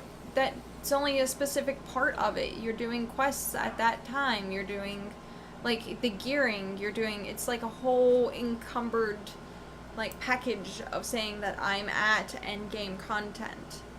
Like, it's not just saying, hey, I'm doing rating. Because, like, right now... The thing is, though, because of the way that statement's been used, most people, when they say endgame content, you could replace that phrase with rating, and it would be just accurate.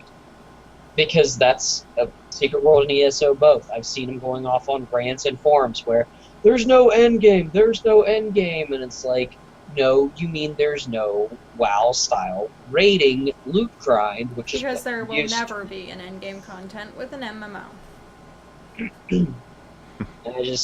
I'm sorry, I've gone off on this rant before. I think rating is boring. Yeah. And Okay. you said I was gonna rant. Hmm. That's okay. Hearing Jeremy rant is fun. Yeah, it doesn't happen that often. No. Jeremy usually rants hear and joke. you get scolded for it. That happens. Jeremy's creepy face. Creepy stare. But okay, so kicking off this interesting topic of WildStar, I actually did sit down and really look at the gameplay of it, and I just went, there's something I realized about myself. As much as I like the science fiction genre, I don't want to play a game of it. Because Really? the same thing that I said about, like, Star Wars Old Republic. I didn't like that you had, like, laser pistols and, like, the sci-fi futuristic, like, kind of stuff. And it's the same thing that I see in, like, WildStar that just makes me go, no, I don't want to play it. It's the futuristic aspect of it. Now, I could play, like, Firefall? Because that felt like more of a first-person shooter, and at that point, I kind of like Titanfall and stuff like that, but if I'm playing an MMO specifically, I want the fantasy, medieval-esque type stuff, or the realism. Because, like, the Secret World had the realism. It wasn't so much, like, future technology and stuff like that. Like, yeah, you got your cell phones and stuff like that, but it was realist. Like, it was very realistic. Where every other MMO that I play, there's key things that I look at, which, when I instantly said about the cartooniness of, like, WildStar, Raytog was like, The WoW players complaining about cartooniness. I was just about to get there. Hush you. It looks so childish and kiddie, though, whereas World of Warcraft had the cartoon aspect of it, but they were still trying to play towards the realism. Where with WildStar, it literally looks like a cartoon drawing a kid made. It does. And It really does. yeah, and the reason why actually World of Warcraft is now getting a revamp. They're going back through and remaking a lot of the stuff that looks out of date because their graphics hadn't changed since when it launched. And that's Why are they doing that? People are still playing World of Warcraft? Yeah. Okay. And if you look at, say, EverQuest Next, and the stuff that they're bringing out, I won't play it straight up because of the cartoon look it has. It's very, very just generic, like, cartoon. It doesn't have any sort of realism aspect to it at all. And that's something, I mean, if you look at EverQuest Next, it's something that they had to do based on the meshing and the textures of the game because they're trying to do something that's going to be revolutionary. They're going to have, like, you get hit, your character obviously gets shaken up, and there's more movement and there's more action to it. And there's a fluid combat system where if you try to get with the realism of it, you're going to lose a lot of the textures and it's going to constrict what the character's movement can do. And I can understand that. I really can, because that's mechanic.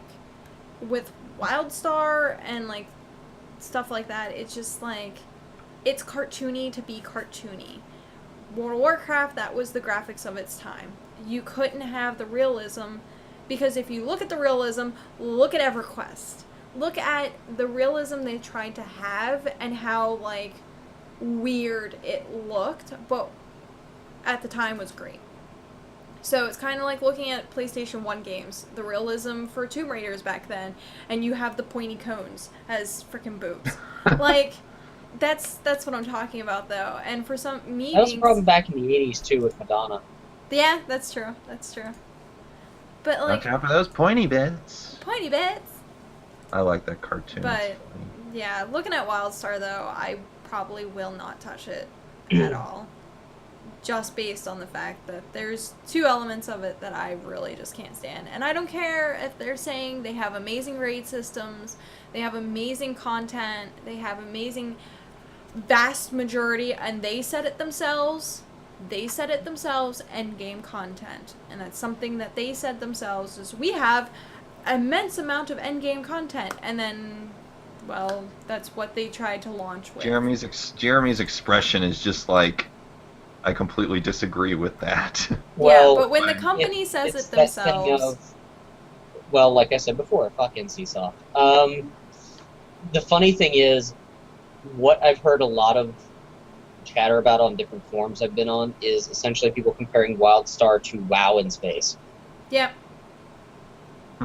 And I'm sorry, if I'm gonna play WoW, I'm just gonna go back and play WoW because I still have friends who play that.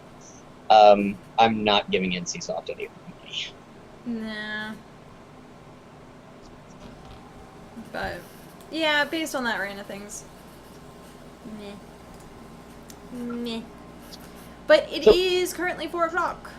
So, Alex, quick outro. Yeah, I'm at the Postmasmeric on the Twitter and the Steam and the everywhere, pretty much, mostly. I keep saying I'm going to get back into streaming, and I always lie, so I'm just going to say that I'm probably not going to have any good scheduling for that until I'm able to make sure that I can, make my Twitch channel look good.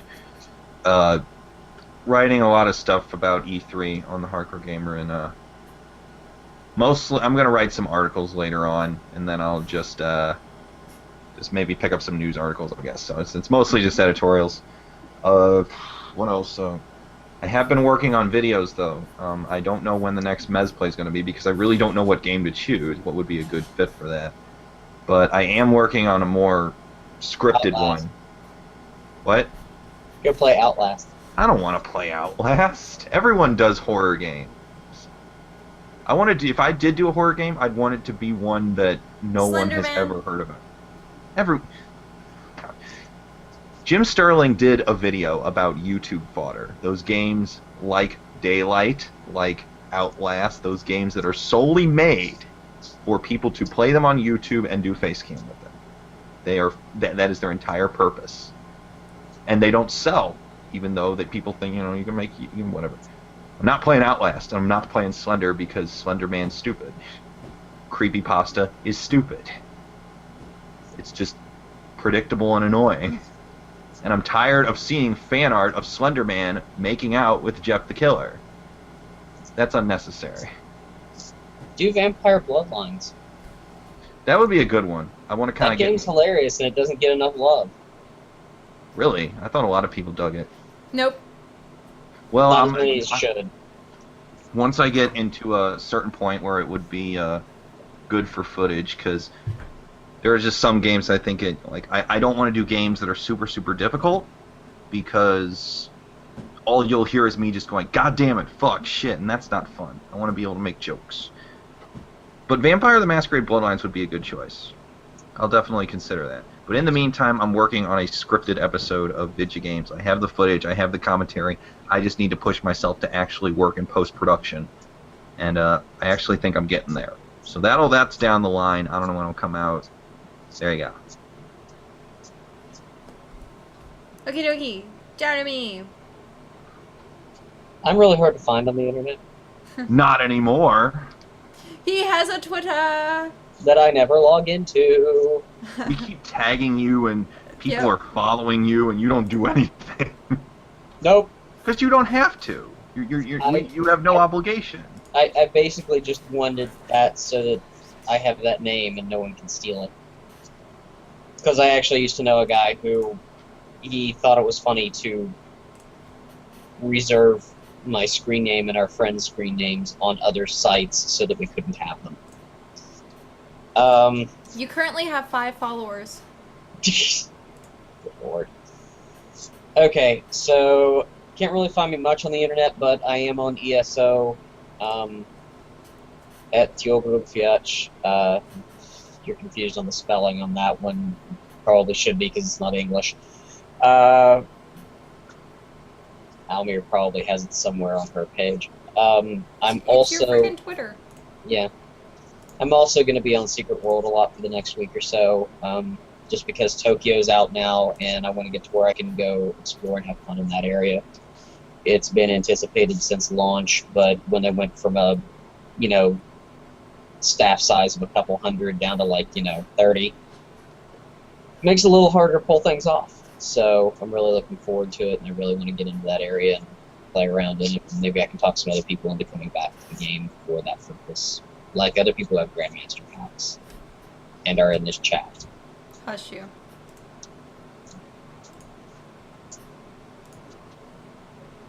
Well, I heard you. Now continue on. I'm done. Yeah, he was done. I'll be at the gym if anyone wants to stop by. Oh, I did almost forget.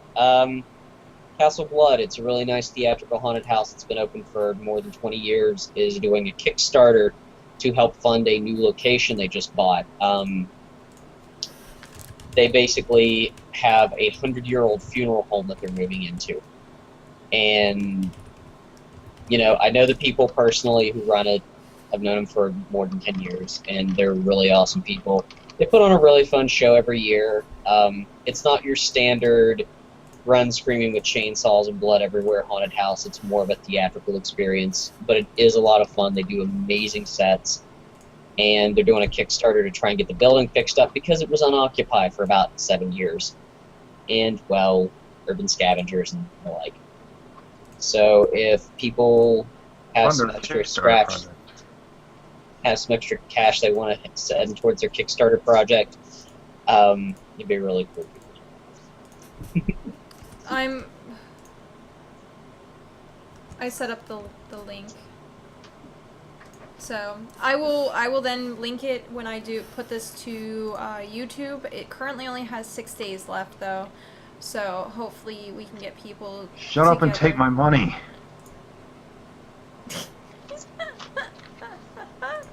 Hopefully we can get people together and kind Everyone do that. Only actually give him the money. Yeah. Yeah, And it's not the money. I don't get anything out of it. It's a cool. Like the people who run it are really nice. They've been my friends for a long time, and like I said, it's a good haunt. It's not one of the stupid ones. I'm kind of a haunt snob. Build them for 10 years. Happens. this is what it is, guys, for Castle Blood, New Home, the Forever Home, and it currently has beat their goal, but unfortunately what's going on is they're doing different promotions for based on how much over they go. So they have stretch goals of like the first one, which was 6,500 or 8,000, and then they're trying to do like 10,000. So stretch goal 3 is 12,000. So if you guys decide that you'd like to check it out, please do so, and hopefully we can see you guys backing it. So like I said, I will have a link below when this gets put to YouTube. So hopefully that works. As for my outro, you can find me here every Tuesday at 2 p.m. Eastern Time, right here for /chat podcast. All of these podcasts do go onto my YouTube channel, which is down here below, if I can find, right there, at YouTube power button. And you can find me at Twitter at AlmirMiel, and of course, ESO I have at AlmirMiel as well. So yeah. Hopefully you guys have enjoyed this episode. of /chat, and hopefully it wasn't too much hentai filled for you guys. So until next time, and Not also for Grim. Grim thought it Not wasn't for Grim. enough. Hopefully next time we will have our other host, Cardinal. If not, he'll be back the week after that. And as for his outro, his information is down here for YouTube, Cardinal, or you can find him at Twitter, alpha_Cardinal. So hopefully he'll be back with us shortly. But have a good day, guys, and we shall see you later. Bye-bye.